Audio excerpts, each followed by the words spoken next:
"Oh, goo! What is this?" The silence seemed to scream in that Buckhead mansion. The ice-cold marble crept up Amelia's bare legs as the scent of night-blooming jasmine triggered buried memories. Her hands trembled like leaves in the wind as the envelope fell to the floor, revealing the truth that would change everything forever. Amelia Rose stood motionless before the cracked mirror in her small service quarters, watching tears draw silent paths down her pale cheeks. Her green eyes, the color of tender leaves after a spring rain, reflected a sadness that seemed to have taken up permanent residence in her 20-year-old soul. The termination letter trembled between her fingers as she reread the words that shattered her last hopes. "Due to the current economic situation, we will be terminating your services effective today. We appreciate your understanding." "This can't be," she whispered, pressing the paper against her chest. It was my last chance. The small apartment on the outskirts of Atlanta felt tighter than ever. The walls seemed to close in on her as she thought of her mother, Sarah, who was battling cancer in the county hospital. The medications cost more than Amelia could earn in 3 months, and now, without a job, the future looked impossible. Her phone vibrated with a text that made her flinch. "Honey, the doctors say I need the surgery soon. Don't you worry about me, just take care of yourself." Amelia squeezed her eyes shut. Her mother had always been her rock, the woman who worked double shifts at the textile mill to raise her after her father abandoned them when she was 8. Sarah Rose had sacrificed her own dreams so Amelia could study, and now that she needed her most, Amelia felt completely useless. She walked to the window overlooking the backyard, where the purple hydrangeas her mother loved were wilting from neglect. Everything around her seemed to mirror the state of her heart. Broken, abandoned, hopeless. Her eyes fell on the local paper she had bought that morning. A small classified ad had caught her eye, seeking temporary housekeeper for country estate on the outskirts of the city. Good salary, apply at... It was her only option. Amelia picked up the paper with trembling hands and dialed the number. A cold professional voice scheduled an interview for that very afternoon. 2 hours later, she stood before the most imposing wrought-iron gates she had ever seen in her life.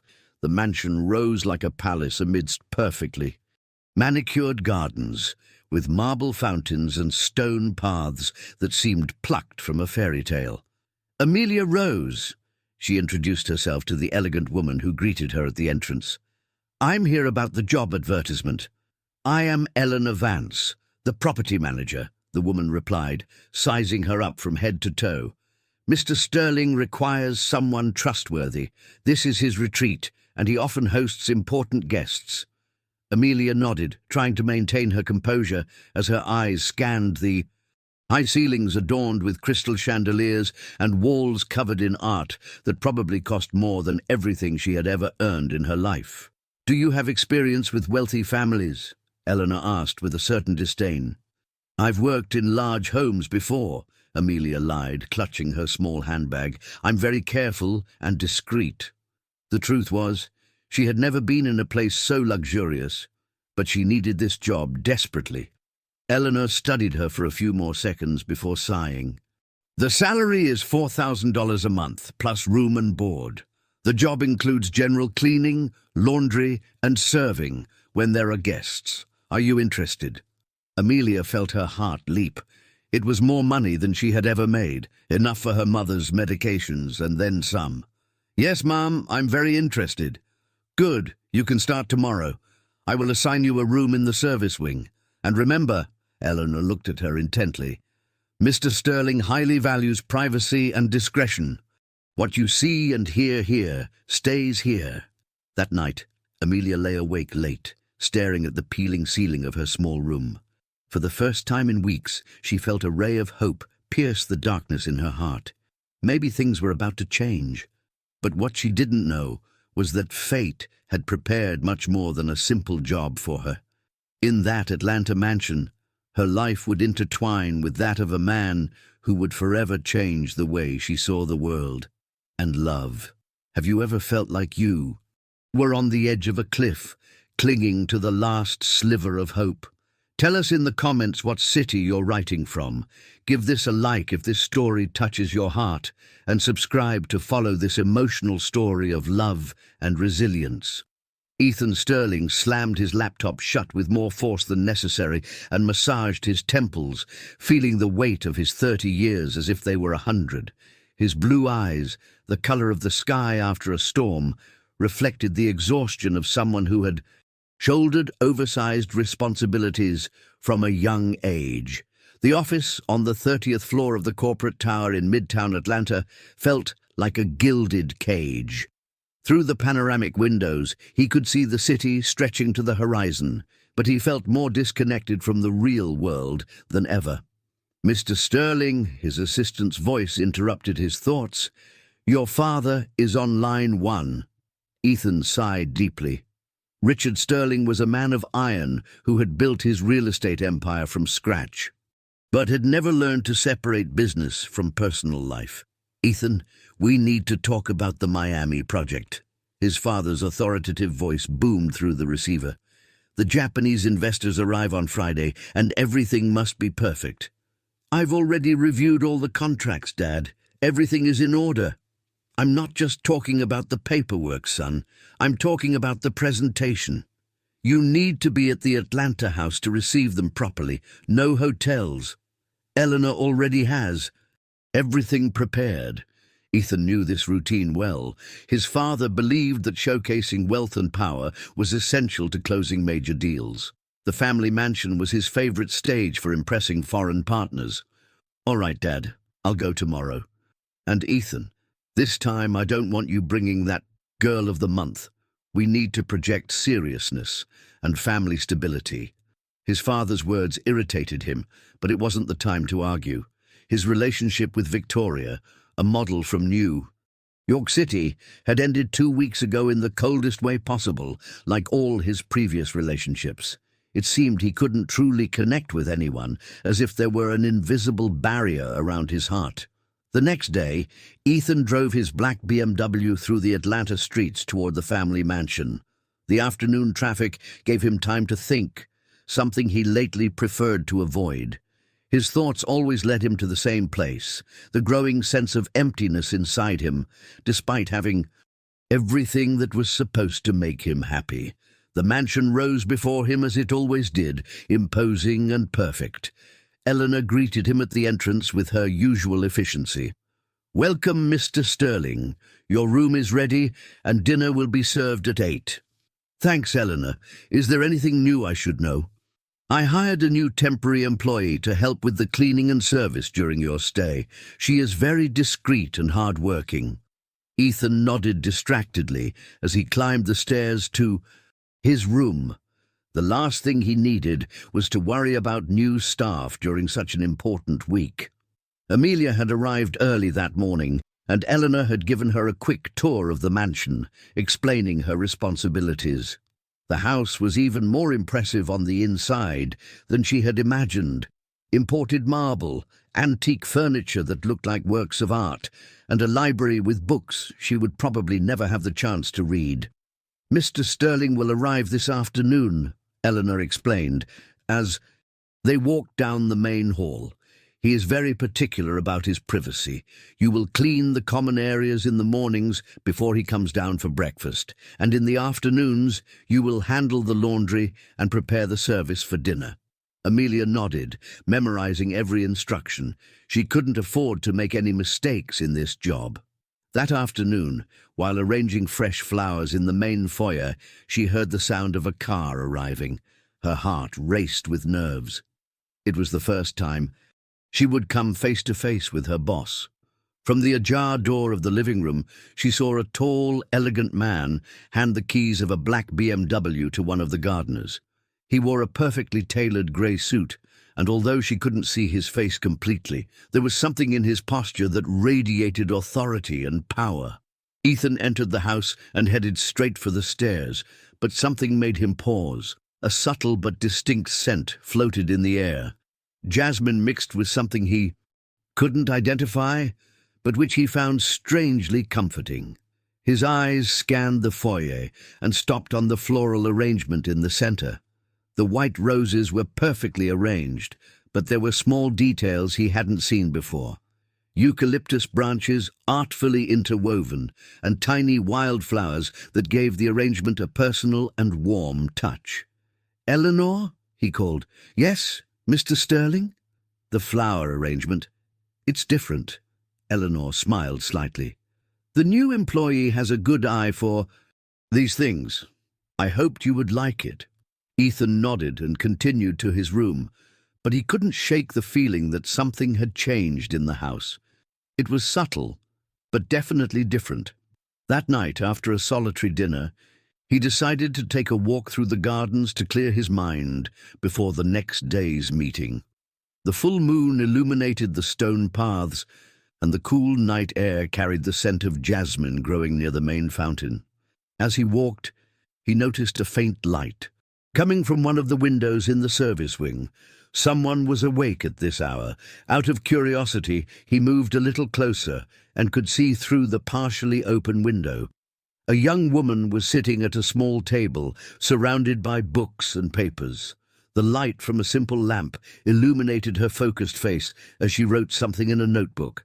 She had her brown hair tied back in a messy ponytail and wore a long-sleeved white blouse that seemed too big for her. What struck him most were her eyes. When she looked up to consult one of the books, Ethan could see they were an extraordinary green, like emeralds lit from within. There was something in her expression that captivated him, a mixture of determination and sadness that reminded him of his own internal struggle. The young woman stood up to reach for something on the small shelf, and at that moment their eyes met through the window. Time seemed to stand still for an instant. The green eyes widened in surprise, and Ethan could see a blush creep up her pale cheeks. Amelia froze when she realized someone was watching her. She immediately recognized her boss, and embarrassment washed over her. What would he think of her studying at this hour? Would he think she was being indiscreet by using the books she had found in a box in her room? Ethan raised a hand in a gesture meant to be reassuring, but Amelia had already turned off the light and disappeared from the window. He stood there for several minutes, his heart beating in a way he hadn't experienced in years. There was something about that young woman that had piqued his curiosity in a completely unexpected way. That night, both Ethan and Amelia stayed awake longer than usual, thinking about that exchange of glances that had lasted only a few seconds, but had left a deep impression on both their hearts. Destiny had begun to weave the threads of a story that would change their lives forever. The following days in the mansion passed in a strange dance of casual encounters and averted gazes. Amelia had developed an almost military-like schedule to avoid crossing paths with Ethan, but it seemed that fate had other plans. Ethan, for his part, found himself making excuses to linger in the common areas of the house longer than necessary. There was something magnetic about the quiet presence of this young woman he barely knew, but who had begun to occupy his thoughts in a disquieting way. It was Thursday morning when everything changed. Amelia was in the library, taking advantage of the fact that Ethan had left early for a meeting, to dust the upper shelves. She had found an unexpected refuge in that room. The book-lined walls, the golden light that streamed through the large windows, and the silence that allowed her to think about her mother without anyone seeing her cry. Perched on a wooden stepladder, she stretched her arm to reach a book that had fallen behind the others when the sleeve of her blouse snagged on a corner of the shelf. The sound of tearing fabric echoed in the silence, and Amelia felt the cool air touch her exposed skin. "No, no, no," she muttered desperately, trying to quickly get down from the ladder to check the damage. It was at that precise moment that Ethan decided to return early from his meeting. The Japanese investors had cancelled until the next day, and he had taken the opportunity to come home and review some documents. As he walked through the front door, he heard a noise coming from the library. "Eleanor?" he called, heading towards the sound. Amelia froze upon hearing his voice.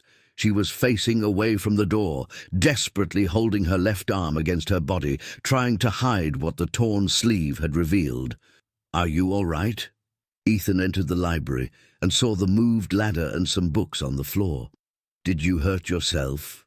"No, Mr. Sterling. Everything is fine."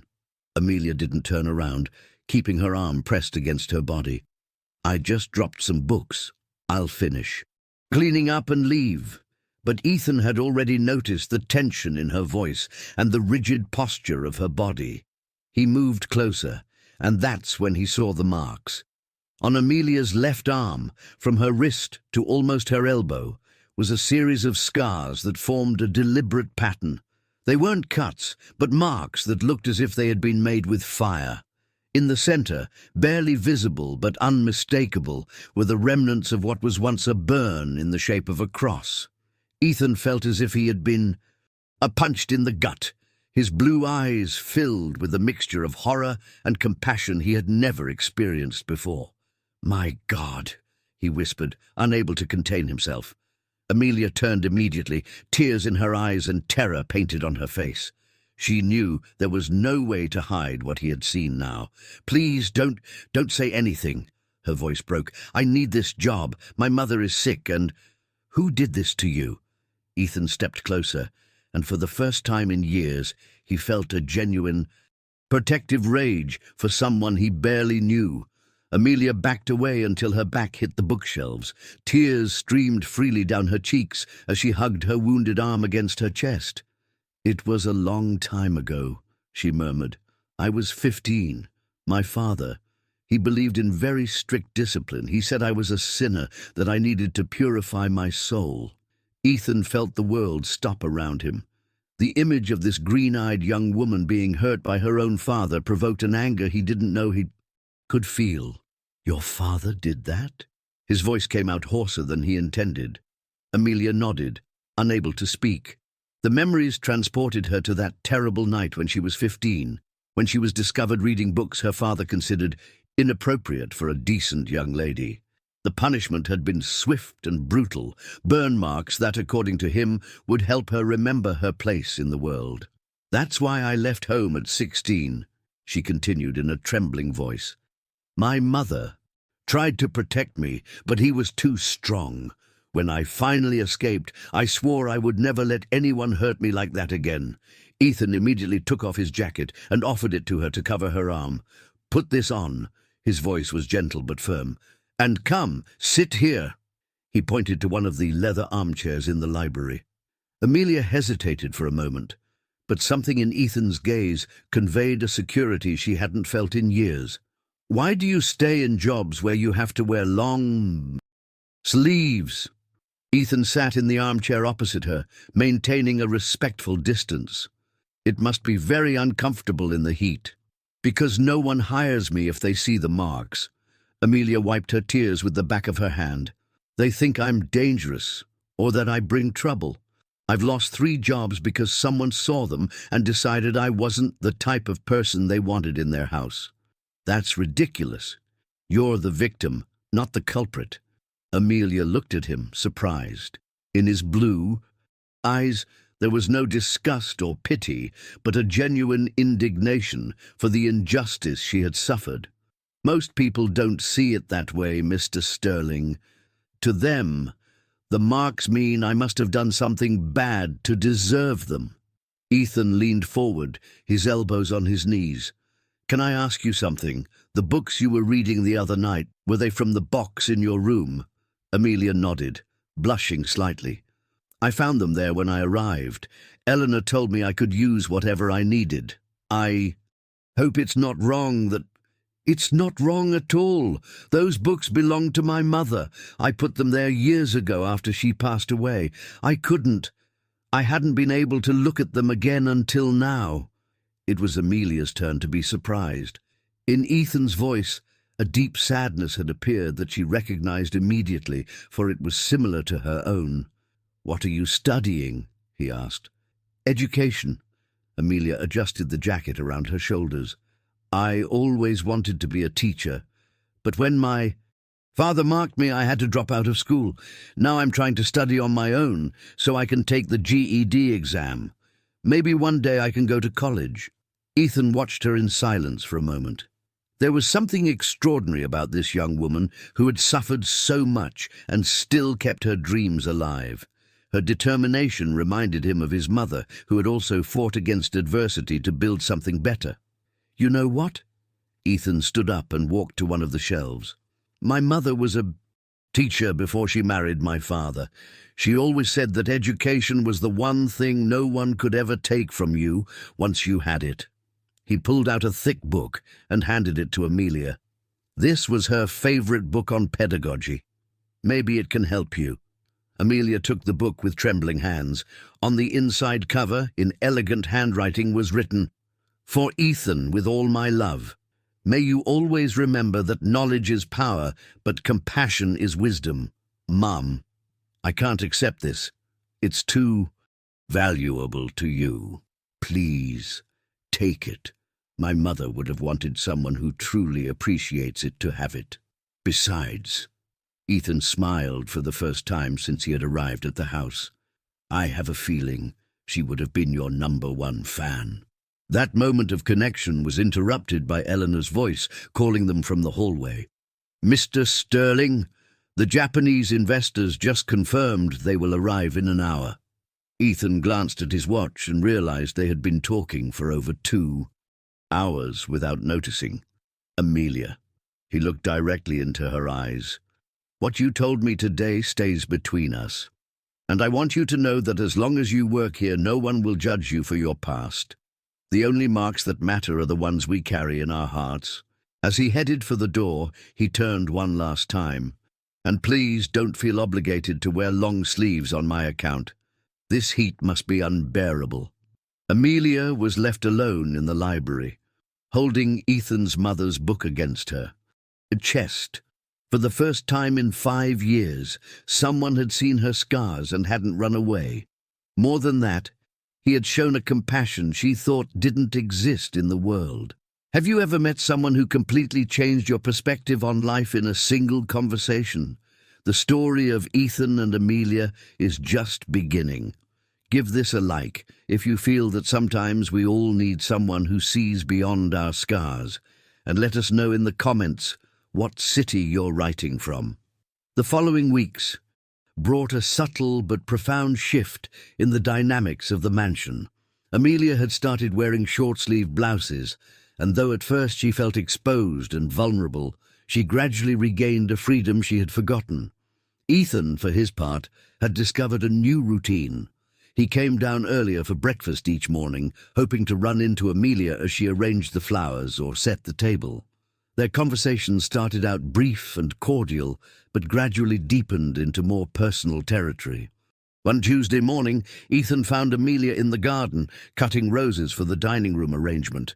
She wore a light blue, short-sleeved dress, and the morning sun made her brown hair shine with golden highlights. The scars on her arm were visible, but she no longer hid them with the same desperation as before. "Good morning, Amelia." Ethan approached with 2 cups of coffee. "I thought you might like one." "Good morning, Mr. Sterling. That's very kind of you. But you shouldn't. Please." "Call me Ethan. And yes, I should. You're working very hard." Amelia accepted the cup with a shy smile. 3 weeks had passed since their conversation in the library, and the relationship between them had evolved into something neither of them knew how to define. "How are the studies going?" Ethan asked, sitting on the edge of the marble fountain. "Very well, thanks to your mother's books. I think I'll be able to take the GED exam next month." "That's wonderful. And what's next?" "College?" Amelia looked down, her smile fading slightly. "That's just a dream, Ethan. College costs a lot of money, and I need to work to help my mother." "Dreams aren't luxuries, Amelia. They are necessities of the soul." There was something in the way he said her name that made her heart race. Ethan had started using her name more frequently, and each time it sounded more intimate, more personal. "And you?" Amelia dared to ask. "What were your dreams when you were my age?" Ethan was quiet for a moment, looking at the roses she had cut. "I wanted to be an architect, to design homes for normal families, not corporate buildings or luxury condos. Homes where children could grow up happy, where families could make memories. Why didn't you? Because my father had other plans. The family empire needed an heir, not a dreamer. When my mother died, I realized that if I didn't take the reins of the business, everything she had worked for would be lost. Amelia saw in his blue eyes the same sadness she knew so well, that of dreams postponed for responsibilities.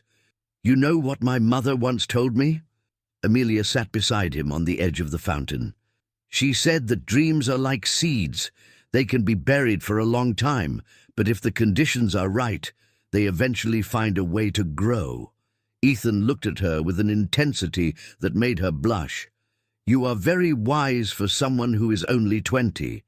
Pain ages you fast, but it also teaches. Without realizing it, their hands had moved closer on the edge of the fountain. When Ethan noticed the proximity, he didn't pull away. Instead, he gently brushed his fingers against hers. Amelia, there's something I need to tell you. Amelia's heart stopped for a moment. The intensity in Ethan's voice was new, deeper. What is it? You've changed something in me. I don't know how to explain it, but since you arrived here, I feel as if I've been sleeping for years and have finally woken up. Amelia felt butterflies fluttering in her stomach. She had tried to ignore the feelings that had begun to grow in her heart, telling herself it was ridiculous to fall for a man so far out of her league. Ethan, we're from different worlds. Does that matter? Before Amelia could answer, Eleanor appeared on the garden path. Mr. Sterling, your father is on the phone. He says it's urgent. Ethan sighed, clearly annoyed by the interruption. I'm on my way, Eleanor. He stood up and looked at Amelia. Can we continue this conversation later? Amelia nodded, her cheeks burning and her heart beating so loud she was sure he could hear it. That afternoon, Ethan couldn't concentrate on the call with his father or on any of the documents he had to review. His thoughts were completely consumed by Amelia. The way the sun made her green eyes sparkle, the softness of her voice when she talked about her dreams, and especially the moment their fingers had brushed by the fountain. The call with his father had been tense, as always. Richard had received information that Ethan was wasting time at the Atlanta house when he should be in the office closing new deals. A Sterling does not allow for distractions, Ethan, his father had said in that cold voice he knew so well, especially not with the household staff. How had he found out? Ethan felt a mixture of anger and protectiveness towards Amelia. His father had eyes everywhere, and Eleanor had probably reported the changes in his behavior. Meanwhile, Amelia had finished her day's tasks earlier than usual. She couldn't get Ethan's words out of her mind, especially when he said she had changed something in him. Could it be possible that a man like him felt something real for someone like her? She decided to take refuge in the library, as she had done every evening since Ethan had given her his mother's book. But when she arrived, she found a surprise. There was a small note on the table where she usually studied. Amelia, I've been thinking about our conversation this morning. Would you have dinner with me tonight? Not as boss and employee, but as friends. Ethan. Amelia read the note 3 times before its meaning truly sank in. Ethan Sterling, the heir to one of the most powerful empires in the country, was asking her to dinner. Her hands trembled as she held the paper. An hour later, Ethan waited nervously in the mansion's small dining room.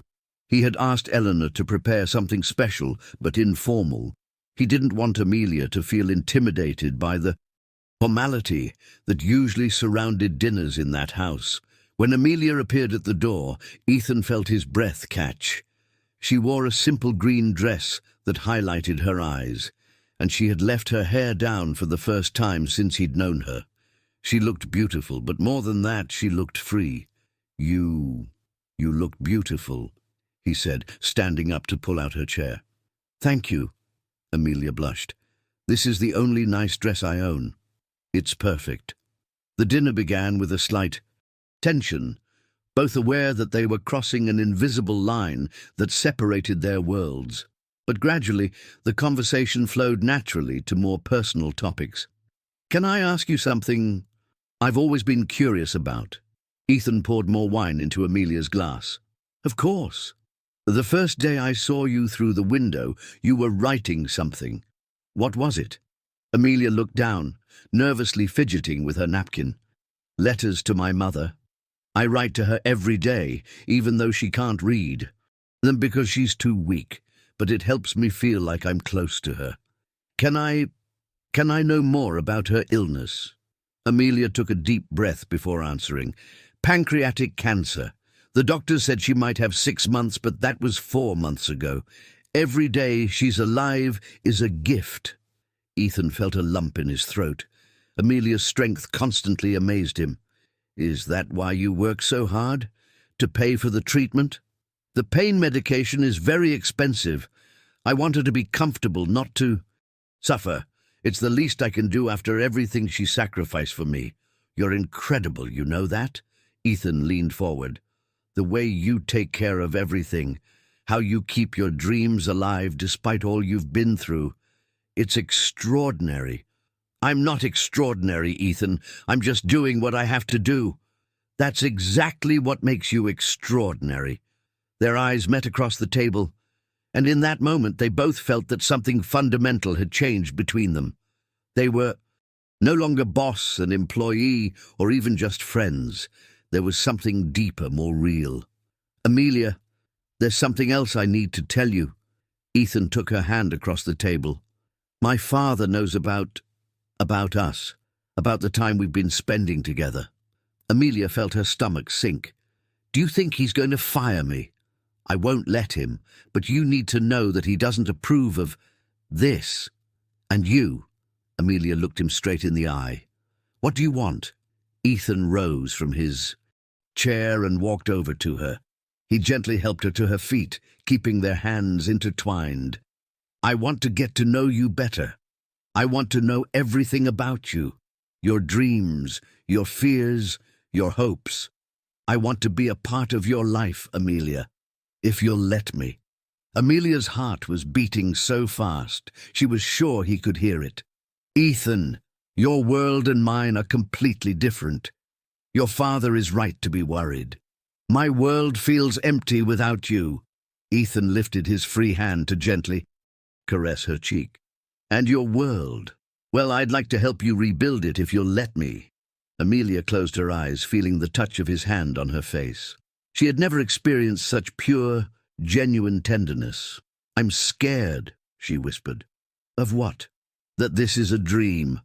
That I'll wake up and you'll realize you're crazy for noticing someone like me."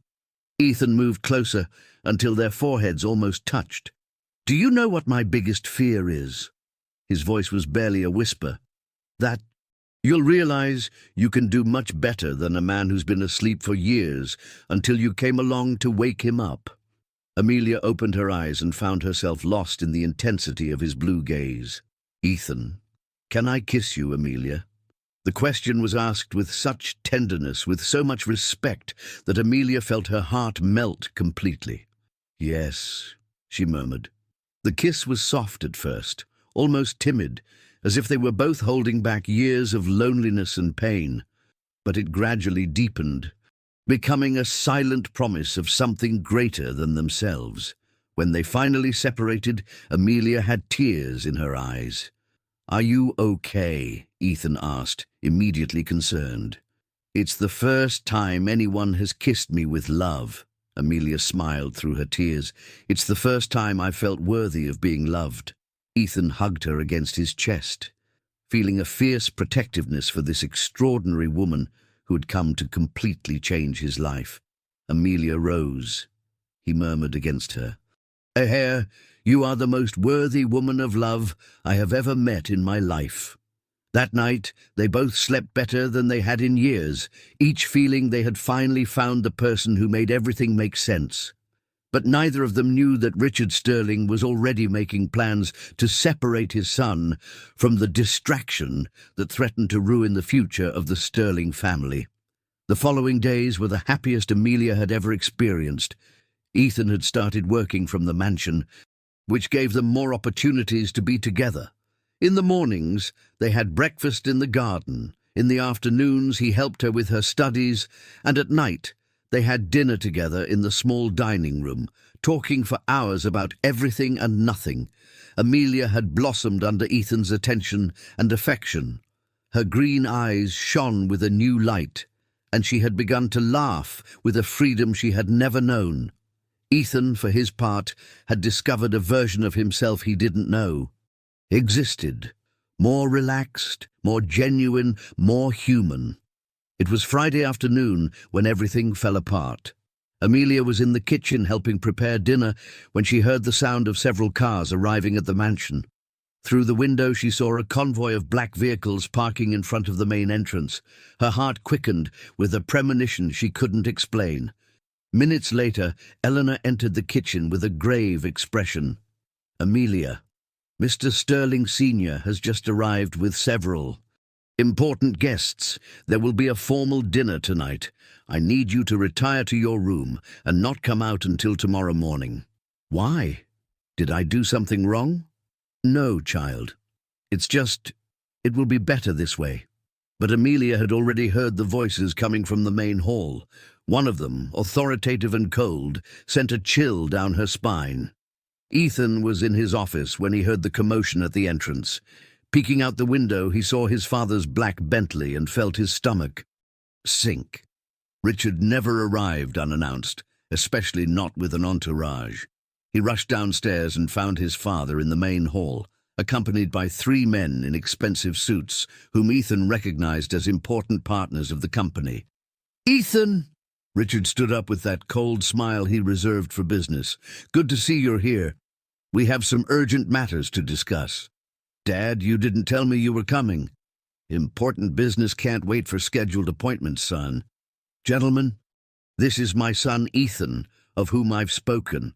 Ethan greeted the guests politely, but his mind was on Amelia. Did she know there were visitors? Was she okay? "Eleanor," Richard called to the manager, "is everything ready for dinner?" "Yes, Mr. Sterling. Everything is prepared." "Perfect. And I trust you've been discreet about the temporary changes in staff." Ethan felt an immediate alarm. His father knew something specific. Dinner proceeded in a tense atmosphere. Richard had perfectly orchestrated the conversation to revolve around the importance of maintaining certain standards in family businesses.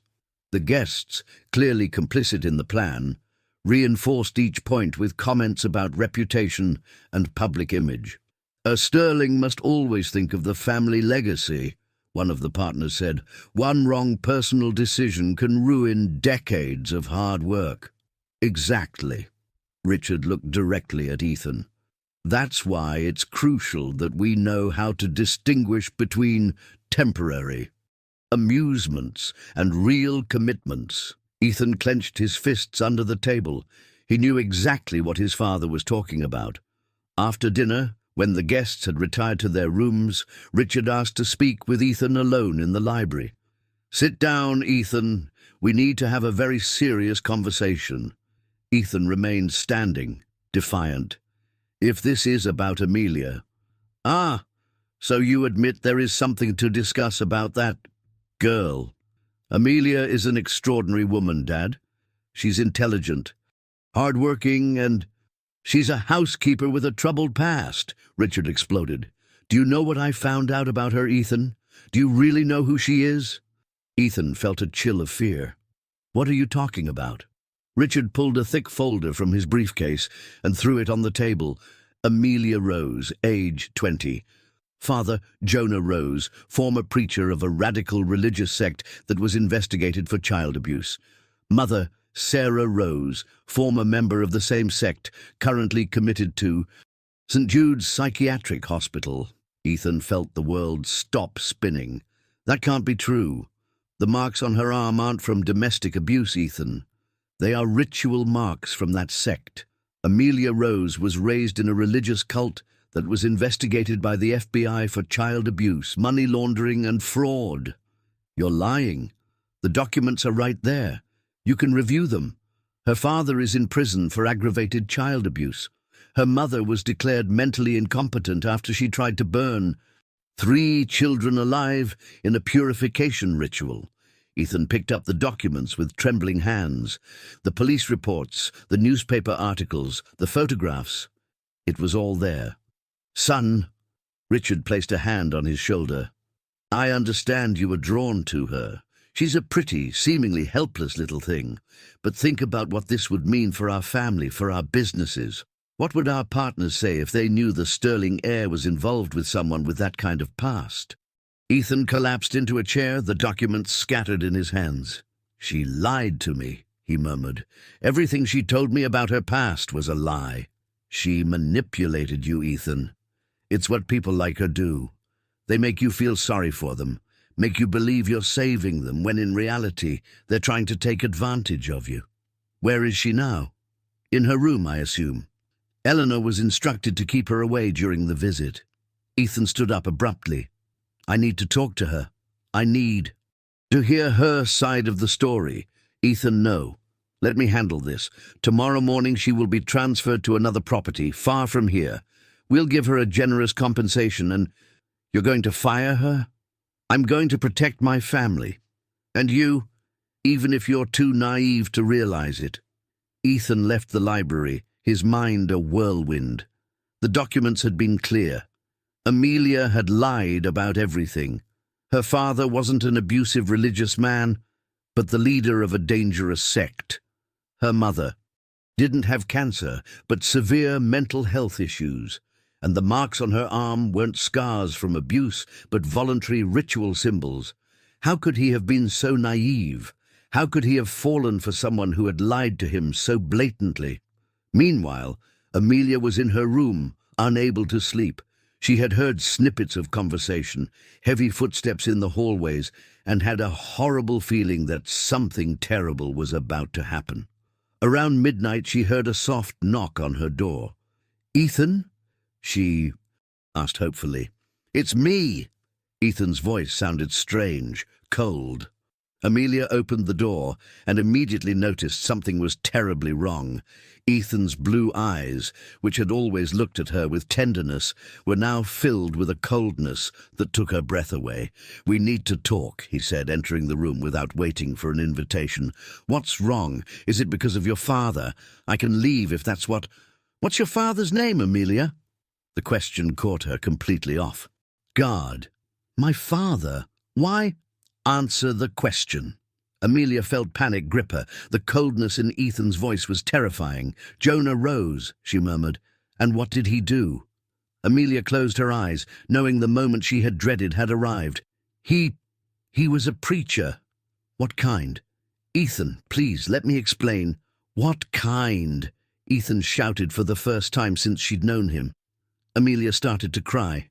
He was the leader of a religious community. But it wasn't what you think. And your mother? Does she really have cancer? Amelia collapsed onto her bed, covering her face with her hands. No, she sobbed. She's in a psychiatric hospital. Ethan felt as if his heart had been ripped out. It had all been a lie. Why? His voice broke. Why did you lie to me about everything?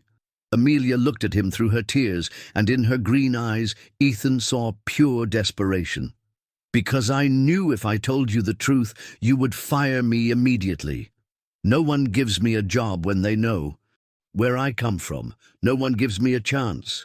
So you decided to manipulate me with a fake story of abuse. The abuse was real. Amelia stood up abruptly. Everything I told you about what my father did to me is true. It's just that he wasn't a normal religious man. He was a cult leader. But the marks, the pain, all of that was real. And your mother? The cancer story? Amelia collapsed again. My mother is mentally ill because after years in the cult, she lost the ability to distinguish between reality and visions. My father convinced her she could talk to angels, that she had special powers. When the sect was finally broken up and my father was arrested, she couldn't handle reality. Ethan watched her cry. feeling a mixture of pain, anger, and confusion. I needed the job to pay for the hospital where she's committed. It's the only thing I can do for her after everything she suffered because of my father. Why didn't you tell me the truth from the beginning? Because I knew you would judge me. Amelia looked at him with desperation. Everyone does. As soon as they hear the word cult, they assume I'm dangerous, that I'm crazy, that I'm just like my father. But I never chose any of that. I was a child. Ethan sat in the desk chair, feeling completely lost. Amelia, I need time to process this. What does that mean? She approached him. Does it mean everything you said about loving me was a lie? I don't know what anything means now. Ethan stood up. Everything I based my feelings for you on was false. It wasn't false. Amelia grew desperate. The only false things were the details about my past. But who I am now, what I feel for you, the dreams we shared, all of that is real. Ethan looked at her one last time before heading for the door. Tomorrow morning, you'll be transferred to another property. My father will give you a generous severance package. You're firing me. Ethan paused at the door without turning around. I'm setting you free so you can find your way without lies. When the door closed, Amelia collapsed to the floor, feeling as if her world had been completely destroyed for the second time in her life. 3 months had passed since that terrible night at the Atlanta mansion. Amelia had returned to the city with a completely broken heart and a generous severance package from Richard Sterling.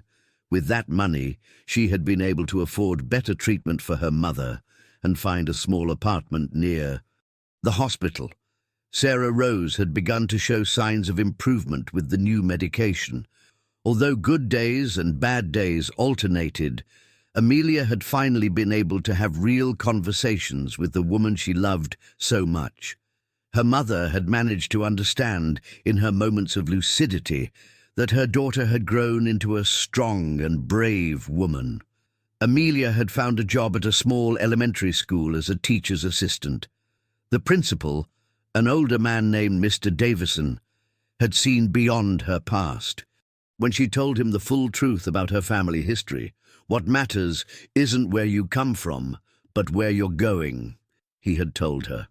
But despite all these positive changes, Amelia couldn't forget Ethan. Every night before falling asleep, she remembered their conversations in the garden, the tenderness of his kisses, and the way he had made her feel worthy of love for the first time in her life. Ethan, meanwhile, had returned to a life submerged in work. He had closed several major deals and expanded the family business into new international markets. On the outside, he seemed like the same successful executive as always. On the inside, he felt empty and lost. His friends had tried to set him up with several appropriate women from his social circle, but none sparked the slightest interest in him. They all seemed shallow and predictable after he had known the depth and authenticity of Amelia. It was a Thursday afternoon when everything changed again. Ethan was in his office, reviewing contracts when his assistant announced an unexpected visitor. Mr. Sterling, there's an older woman who insists on seeing you. She says it's very important and has to do with Amelia Rose. Ethan's heart stopped for a moment at the sound of her name. What's her name? Sarah Rose. Ethan immediately authorized her to be let in. When the door opened, he saw a woman in her 50s, thin and pale, but with green eyes identical to Amelia's. Despite her evident fragility, there was a fierce determination in her gaze. Mr. Sterling, Sarah spoke in a clear but trembling voice. I am Amelia's mother. I need to speak with you. Ethan stood up immediately, offering her a chair. Mrs. Rose, please sit down. How are you? How are you feeling? I'm better, thanks to you. Sarah sat down carefully. The money your family gave us allowed me to get the treatment I needed, but I didn't come here to thank you for that. Why did you come then? Sarah looked him directly in the eyes, with an intensity that immediately reminded him of Amelia. I came because my daughter has cried every night for 3 months.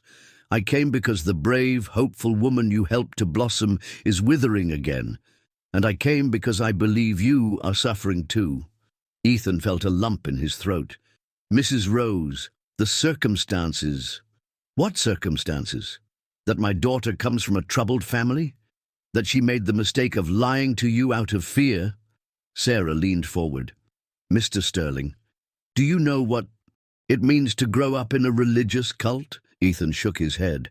"It means that from your earliest memory, you are taught that the outside world is evil and dangerous. It means you are isolated from all contact with normal reality. It means that when you finally escape, you don't have the social tools that other people take for granted." Sarah paused to catch her breath. "My daughter didn't lie to manipulate you, Mr. Sterling. She lied because in her 20 years of life, every time someone has learned the truth about her past, they have immediately rejected her. Can you blame her for being afraid?" Ethan felt his defenses begin to crumble. "But she could have told me the truth when we started getting closer. I had shown her that." "You had shown her what?" Sarah interrupted gently. "That you were different from all the people who had judged her before? Mr. Sterling, fear isn't rational. When you've been hurt so many times, you protect your heart even from the people who might love you." Ethan stood up and walked to the window, fighting the emotions he had been repressing for months. "Amelia told me about the conversations you had," Sarah continued. "She told me how you made her feel beautiful and valuable for the first time in her life. She told me that for the first time she felt worthy of being loved. Then why didn't she trust me? Because love terrified her as much as hope did. When you've lived in darkness for so long, the light can be blinding and frightening." Sarah stood up and approached him. "My daughter spent 5 years working jobs where she had to hide who she really was. 5 years feeling as though she were defective, as if there was something inherently wrong with her. You were the first person who truly saw her and accepted her. Can you imagine how terrifying that was for her?" Ethan turned to look at Sarah. "Where is she now?" "Working at an elementary school. She loves teaching children, especially those who come from difficult situations. She says she wants to make sure no child ever feels as alone as she did." "Is she happy?" Sarah smiled sadly. "She's building a good life, Mr. Sterling. But no, she's not happy. Not since she lost you." Ethan felt tears begin to burn his eyes. "I've missed her every day too." "Then why don't you do something about it?" "Her father, my family, the scandal." "Does your father really know her?" Sarah challenged him. "Does he know the woman who gets up every day at 5 in the morning to study before work? Does he know the woman who uses all her extra money to buy books and school supplies for children who can't afford them? Does he know the woman who dedicates her weekends to visiting seniors in nursing homes because she knows what it feels like to be alone?" Ethan stood silent, absorbing Sarah's words. "Mr. Sterling, my daughter made a mistake by lying to you. But that mistake came from fear, not malice. And if you truly loved her, as she believes you did, then you must ask yourself, is losing true love worth a wounded pride?" Sarah headed for the door, but stopped before leaving. "Amelia works at Northwood Elementary in Sandy Springs. Every day at 5:30 she leaves and walks through the park across the street to feed the stray cats before going home, just in case you're interested." When Sarah left, Ethan was alone in his office, his heart beating furiously. For the first time in 3 months, he allowed all the repressed feelings to surface. He had been so hurt by Amelia's lie that he had forgotten everything he loved about her. Her strength, her kindness, her determination to build something better despite everything she had suffered. He had forgotten that true love wasn't based on perfect stories, but on authentic connections between souls that recognize each other. That night, Ethan drove from Atlanta to a quiet place outside the city to think. He needed time to truly understand what he wanted to do. The next day, early in the afternoon, he parked across from Northwood Elementary School. It was a modest building in a working-class area, surrounded by small houses with gardens full of hydrangeas and dogwoods. Ethan stayed in his car, as nervous as a teenager, waiting for classes to end. At 5:20, he saw the children run out of the school, followed by the teachers. His heart stopped when he saw Amelia emerge from the building. She wore a simple navy blue dress and comfortable shoes, her hair pulled back in a ponytail. She looked beautiful, but there was something different about her, a subtle sadness that wasn't there before. Ethan followed her at a distance as she crossed the street to the small park. Sure enough, Amelia headed for a group of trees, where several cats approached her as soon as they saw her.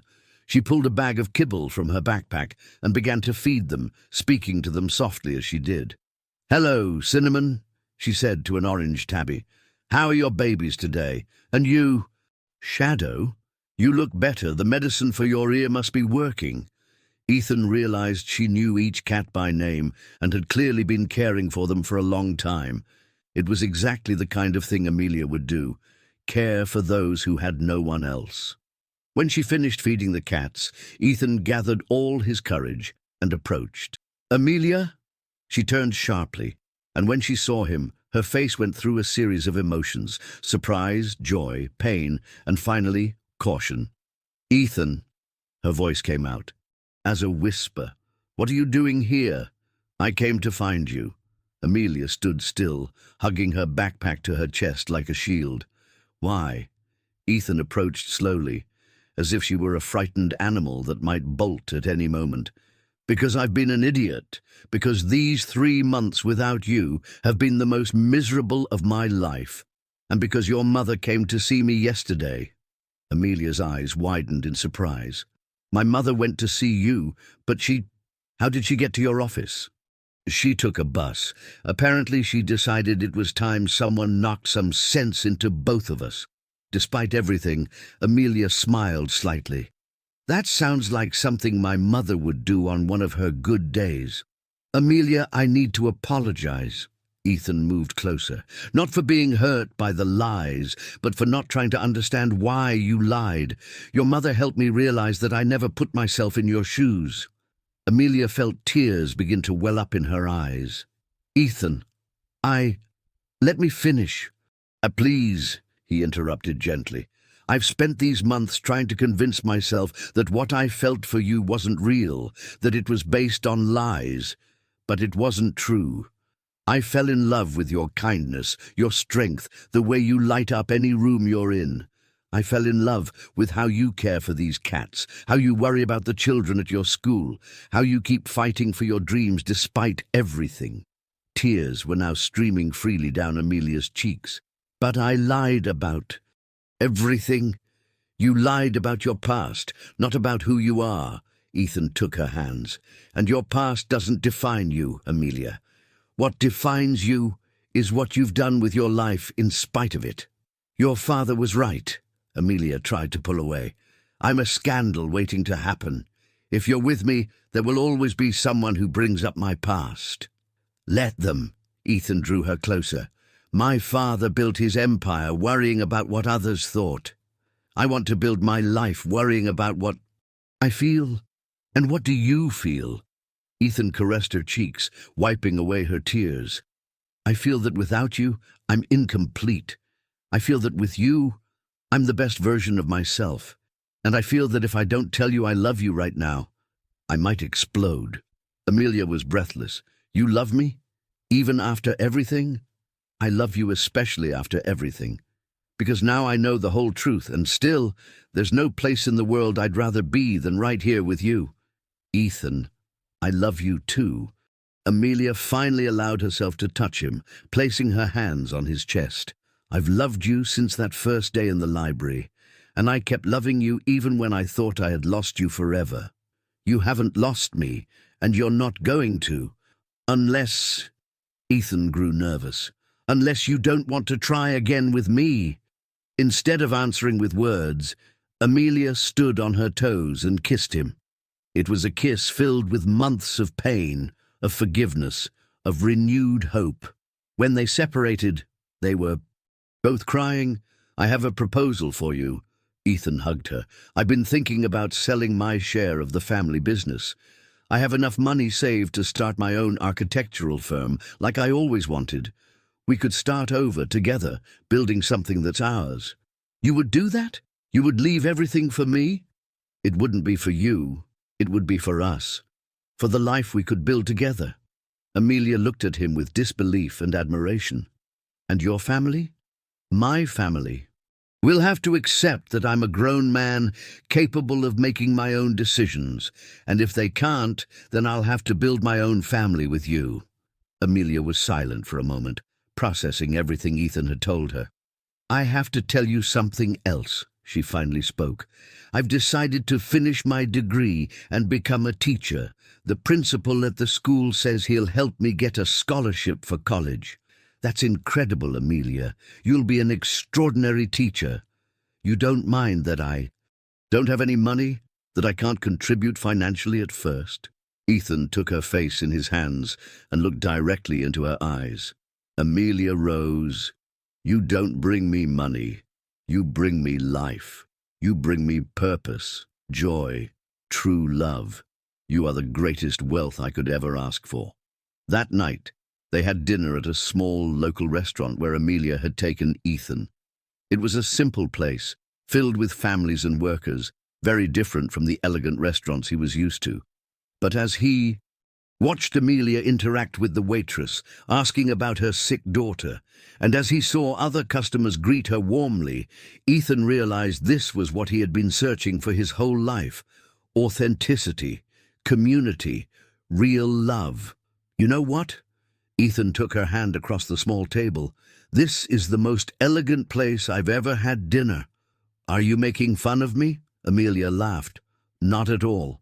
It's elegant because I'm here with you, in your real world, being ourselves without any pretense." Amelia squeezed his hand. "I love you, Ethan Sterling. And I love you, Amelia Rose, forever." 2 years later, the Garden of Fulfilled Dreams. The small house that Ethan and Amelia had bought on the outskirts of Atlanta was not a mansion, but it was perfectly theirs. A white-painted brick craftsman with a large front porch, framed by climbing purple hydrangeas, the house breathed warmth and life. It had a garden where Amelia cultivated not only the hydrangeas her mother loved, but also white roses, jasmine, and a small herb patch she used for cooking. In the back of the garden, Ethan had built a studio with large windows where he designed homes for young families dreaming of their first house. Amelia had finished her degree with exceptional honors, graduating at the top of her class, and had begun her master's in education at Georgia State University on a full scholarship that covered not only tuition but also books and materials. Her professors constantly praised her dedication and her natural ability to connect with complex pedagogical concepts. She had discovered a particular passion for special education, focusing on helping children who, like her, had experienced early life trauma. Ethan had established his own architecture firm, Homes with Soul, specializing in accessible housing for middle and working class families. His approach was revolutionary. He designed houses that were not only functional and beautiful, but also promoted family unity and emotional well-being. Each project included space for gardens, family gathering areas, and details that made each home feel unique and special. His designs had begun to gain recognition in specialized magazines, and he had discovered he had never been happier professionally. Sarah Rose had undergone a remarkable transformation. Although she still had good and bad days, the new treatments and, more importantly, the emotional stability of knowing her daughter was happy had significantly improved. Her condition: she lived in a small apartment just 2 blocks from Ethan and Amelia, decorated with plants Amelia brought her every week, and photographs of happy moments they had begun to create as a family. Amelia visited her religiously every afternoon after class, and on Wednesdays, Sarah would come for dinner, on those occasions becoming the adopted grandmother to all the neighborhood children who frequented the house. Richard Sterling had needed almost a full year to accept his son's decision. The first few months had been tense, with cold phone calls and spaced-out visits. But when he finally met Amelia during a Christmas dinner that Ethan had insisted on hosting at their home, not the family mansion, he had been completely surprised. Amelia was not the uneducated gold digger he had imagined. She was an articulate, intelligent university student and clearly in love with his son in a way that Richard recognized as genuine. The way Amelia talked about her studies, her dreams of teaching, and especially the way her eyes lit up every time she looked at Ethan, had begun to melt the Sterling patriarch's defenses. The relationship between father-in-law and daughter-in-law had evolved gradually. Richard had started sending books on pedagogy to Amelia, and she, in turn, sent him small drawings her practice students made for The Nice Architect's Dad. The turning point had come when Richard fell ill with pneumonia the previous winter, and Amelia had insisted on personally caring for him, preparing homemade soups, and reading to him aloud during his recovery. Since then, although the relationship was still formal, there was genuine mutual respect and a growing affection. It was a Saturday afternoon in October when Ethan found Amelia in the garden, under the large oak tree they had planted on their first day in the house. She was surrounded by what looked like a small outdoor school. Miguel, now 8, was reading a story aloud to the other neighborhood kids, while Amelia helped 5-year-old Sophia with her first letters. There were also Carla and Roberto, 7-year-old twins whose parents worked double shifts at a factory, and Alejandra, 9, whose single mother worked nights as a nurse. Since they had moved in, their house had become an informal refuge for the neighborhood children who needed help with homework, a safe place to play, or simply a space where they felt loved and valued. Amelia had established homework hours every weekday, where any child could come for free help. On weekends, she organized reading workshops, art activities, and small science lessons using the garden plants. "How's Saturday school going?" Ethan asked, sitting on the grass next to the group. "Mr. Ethan!" the children shouted in unison, running to hug him. "Miguel already finished the adventure book you gave him," Amelia reported with pride. "And now he's helping the little ones with their reading." "That's incredible, champ!" Ethan ruffled the boy's hair. "Have you decided what you're going to read next?" "Ms. Amelia says I can start the book about famous architects." Miguel practically bounced with excitement. "I want to learn how to design houses like you." Ethan exchanged a meaningful look with Amelia. They had often talked about the possibility of formalizing these activities, perhaps creating a foundation or a community center where they could help more children. Amelia had started documenting each child's progress, and the results were extraordinary. Miguel, who had come to them 2 years ago unable to read, now devoured books and had expressed an interest in architecture. Sophia, extremely shy at first, now directed impromptu plays in the garden. The twins had significantly improved their grades in school. "Kids," Amelia stood up and brushed the dirt from her hands, "it's almost time for you to go home for dinner. But before you go, who can tell me what we learned about plants today?" A symphony of little voices began to answer. "They need water and sun. The roots are like the plant's stomach. We can eat some flowers." Amelia smiled with that radiant joy that Ethan had learned to recognize as the purest expression of her happiness. Seeing her with the children was like watching someone in their natural element. She was born to be a teacher, and every day it became more evident that her work with these children was changing not only their academic lives, but also their self-esteem and future prospects. After the children said goodbye with hugs and promises to return on Monday for homework, Ethan and Amelia were left alone in the garden. The 5 cats Amelia had rescued from the street over the past 2 years, Cinnamon, the orange mother cat, Shadow, the one-eared black cat, Princess, a white and grey cat, Adventurer, a young tabby, and Hope, the newest, a calico kitten, chased each other among the plants, creating small moments of silent joy. The air was filled with the scent of jasmine that Ethan had planted especially for Amelia, mixed with the perfume of the roses that had bloomed spectacularly that year. The golden light of sunset turned the garden into something magical, with soft shadows dancing among the leaves and the distant sound of the neighborhood church bells marking 6 o'clock. "Do you know what day it is today?" Ethan asked suddenly, sitting on the wooden bench they had built together under the oak tree. "Saturday," Amelia laughed, settling next to him. "Why? Did I forget something important? Exactly 2 years ago today, your mother came to my office to scold me for being a proud idiot who was about to lose the love of his life." Amelia snuggled against his chest, inhaling the scent she had come to associate completely with safety and love, his cologne mixed with the smell of wood from his studio and something indefinably masculine that was just his. "Remind me to thank her for that when I see her tomorrow." "I already did.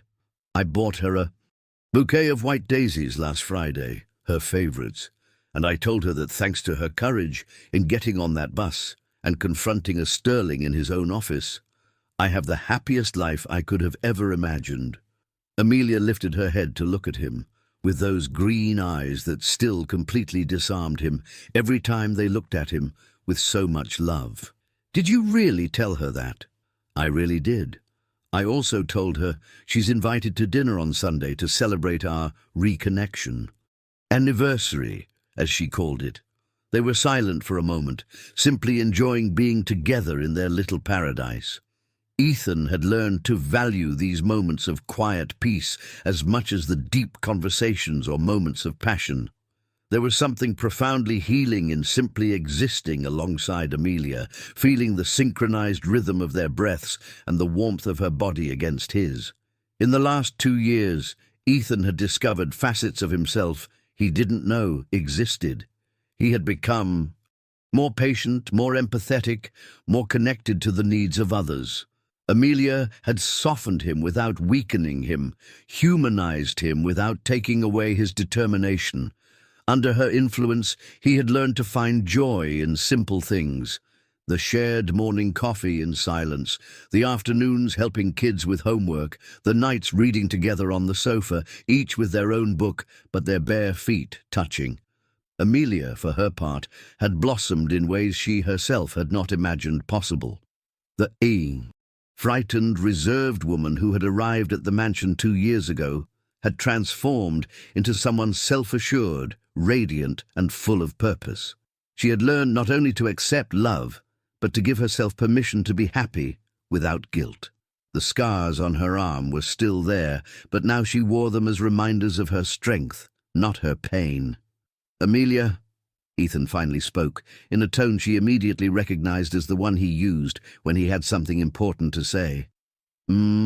She murmured, against his chest, feeling the vibrations of his voice. "There's something I've been thinking about a lot lately, and I think this is the perfect moment to talk to you about it." Amelia sat up slightly, a mix of curiosity and anticipation in her eyes. "What is it?" Ethan took her hands in his, noting, as he always did, the softness of her skin and the way her fingers intertwined perfectly with his. "Will you marry me?" Amelia rose. Time seemed to stop completely. Amelia sat up abruptly, her eyes wide and her mouth slightly open in surprise. "What did you say?" Ethan got up from the bench and knelt before her on the grass, exactly on the spot where they had spent so many afternoons teaching the children. With slightly trembling hands, he pulled a small navy blue velvet box from his pocket. Amelia rose. His voice was firm but filled with emotion. "Will you marry me? I don't want a big, fancy wedding full of people we don't know. I want a small, intimate ceremony with the people who truly matter to us and have been part of our journey. Will you build a family with me? Will you grow old with me? Will you continue to be my home, my peace, my joy forever?"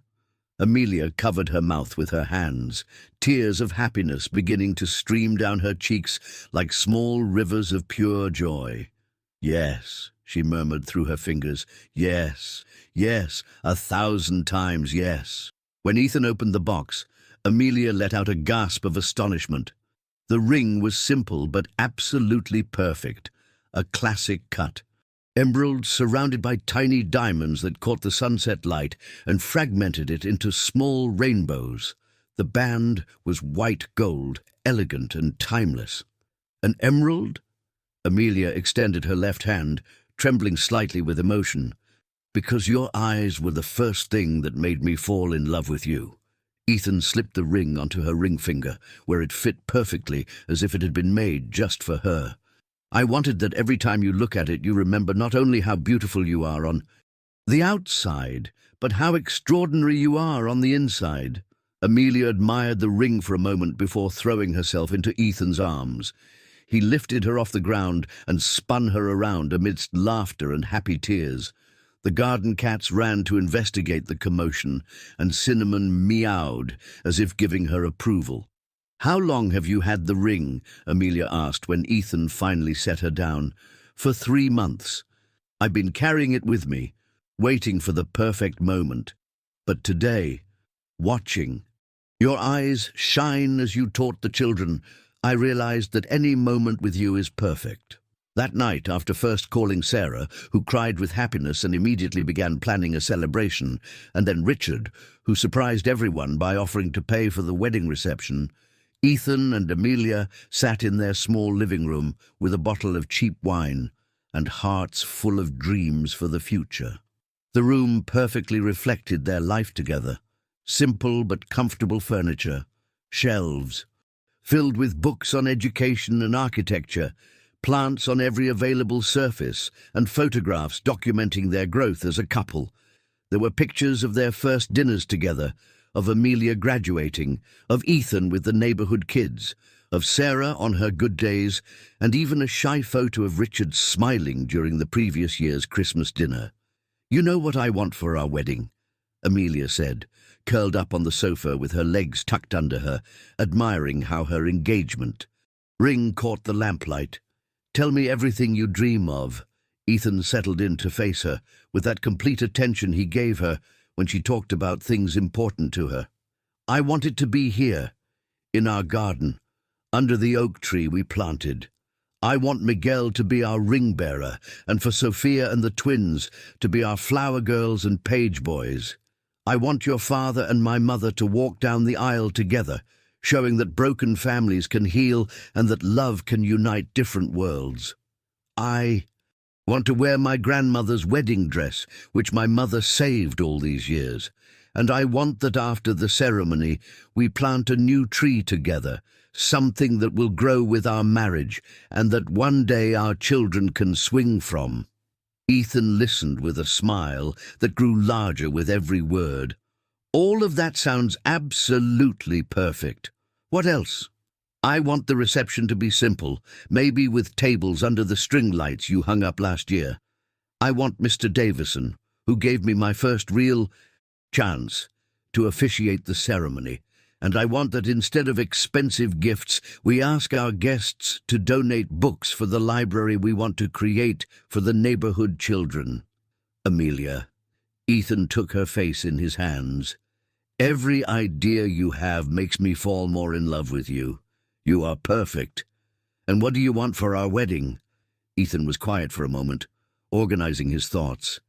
"I want to wake up on our wedding morning and know that it's the first day of the rest of our lives. Together. I want to see your mother smile without any shadow of sadness, and I want my father to finally realize how lucky I am to have found you. I want that when we exchange vows, every word comes directly from our hearts, without scripts or empty formalities." He moved closer to her, taking her hands. "But most of all, I want our wedding to be the beginning of all the dreams we're going to fulfill together. I want to see you become the most beloved and respected teacher in Atlanta. I want us To open that children's foundation we've been talking about, I want to build our dream house with my own hands, with a study for you, where you can prepare your lessons, and a workshop for me, where I can design homes for other families. Amelia felt her heart was so full of love, she thought it might burst with happiness. And children, do you want us to have children? Ethan's smile softened into something infinitely tender. I want to fill this house with the sound of children's laughter. I want to teach our children that true love exists, because they will see it every day between us. I want them to grow up knowing that no matter where you come from or what challenges you face, you can always build something beautiful if you have courage and love in your heart. How many? Amelia asked with a mischievous laugh. As many as you want. 2, 3, 5. This house has room to grow, and my heart has infinite space to love every baby we share. Amelia snuggled closer to him, resting her head on his chest to listen to the steady beat of his heart. I love you, Ethan Sterling. I love you for the man you are, for the father you will be, for the way you love me and my broken family, for how you've turned my scars into symbols of strength instead of shame. And I love you, future Mrs. Sterling. I love you for your courage, for your kindness, for the way you light up the lives of everyone who knows you. I love you for how you healed my heart without even realizing it was broken. As they fell asleep that night, wrapped in each other's arms in their simple bed, in their modest house, they both knew with absolute certainty that they had found something all the money in the world couldn't buy, a love built on truth, forged by hardship and destined to last forever. The following months passed in a whirlwind of wedding preparations. Amelia had managed to locate her grandmother's dress in the small trunk her mother had kept for years. It was white lace with tiny embroidered pearls, a vintage 1950s style that fit her as if it were made for her. Sarah had cried upon seeing her try it on, remembering her own mother, and feeling that the generations of Rose women had finally found the happiness they had so long sought. Richard had surprised everyone by not only offering to pay for the reception, but by personally insisting on hiring the best florist in Atlanta to create arrangements that complemented Ethan and Amelia's natural garden. He had also discreetly established an educational fund for the neighborhood children who meant so much to the couple, ensuring they could all continue their studies without financial worry. The story of Amelia and Ethan hadn't begun as a fairy tale, but it had evolved into something much more valuable, a real story of two people who had found each other in their most vulnerable moments, lost each other to pride and fear, and found each other again stronger, wiser, and more deeply in love than before. It was a story of second chances, of healing forgiveness, of the transformative power of true love to mend wounds that seemed impossible to close. A story that proved that families can heal, that broken hearts can become even stronger, and that authentic love always finds a way to triumph over obstacles. And although the road had not been easy, they both knew that every tear, every obstacle, every moment of pain and uncertainty had been completely worth it to arrive at this perfect moment of peace, joy, and absolute happiness. Their scars were still there, but they no longer hurt. They were now simply part of the story that had led them to each other, permanent reminders that they had survived everything life had thrown at them and had emerged not only stronger, but more capable of loving and being loved on the other side. In 6 months, they would be husband and wife, and after that, the rest of their lives stretched before them like a blank canvas, ready to be painted with all the colors of love, family, fulfilled dreams, and the joy of two souls who had finally found their eternal home in each other. Do you believe in second chances in love? Have you ever had to choose between pride and your heart? This beautiful story of Ethan and Amelia reminds us that true love always finds a way to triumph. If this story touched your heart, please leave a like, Tell us in the comments what city you're writing from, and subscribe for more stories that speak to the soul. We'd also love to hear your ideas. The new stories of love and resilience.